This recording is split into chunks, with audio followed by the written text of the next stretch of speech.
Bonsoir à toutes et à tous, merci de nous rejoindre pour commencer ce journal. Le recensement de la population a débuté hier. Vous risquez donc de recevoir un courrier dans votre boîte aux lettres ou de voir un agent recenseur frapper à votre porte. Les communes de moins de 10 000 habitants sont concernées. Pour les communes de plus de 10 000 habitants, seule une partie des habitants est recensée chaque année. Et pour le savoir, il suffit de vous rendre sur le site lerecensementetmoi.fr et d'entrer le nom de votre commune. Il y a des statistiques collectées qui permettent notamment de définir le montant des subventions versées par l'État à chaque municipalité. Écoutez Éric Hervouet, maire délégué de Saint-Georges-de-Montaigu.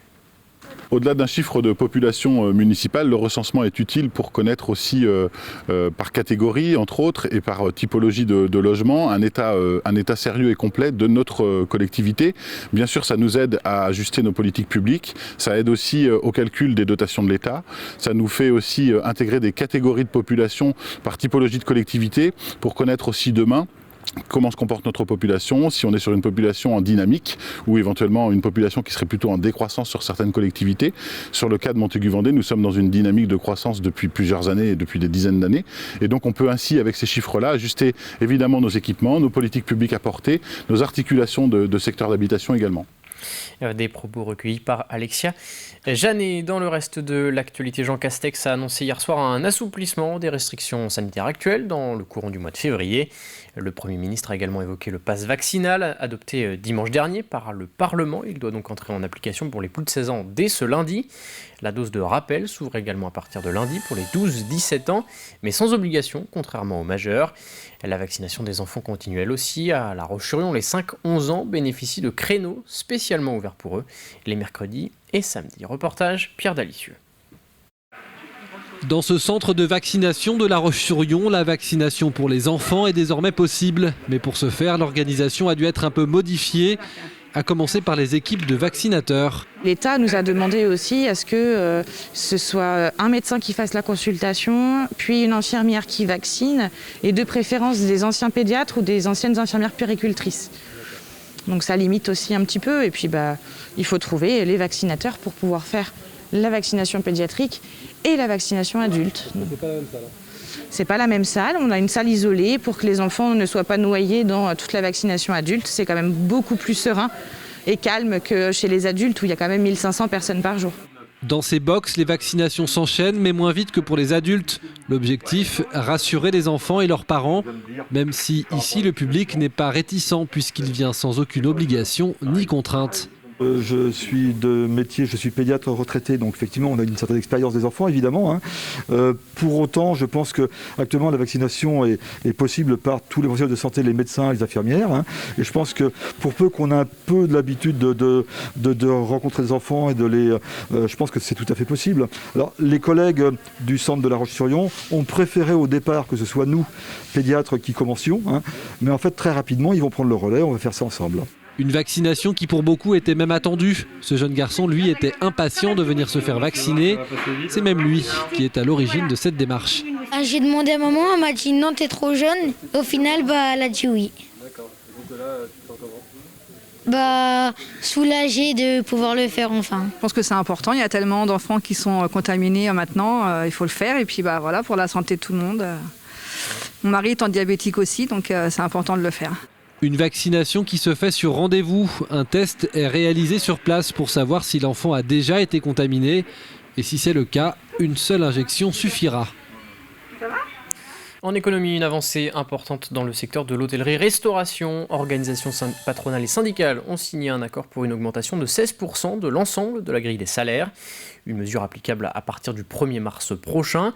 Une rémunération minimum de 4% au-dessus du seuil du SMIC est également prévue pour les plus bas salaires. En Vendée, la création d'un comité d'entreprise a également été actée. Écoutez.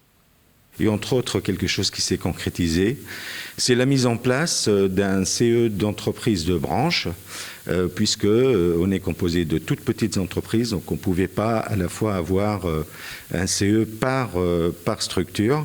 Et là, nos salariés auront les mêmes avantages que les CE dans les activités sociales et culturelles qu'une très grande entreprise.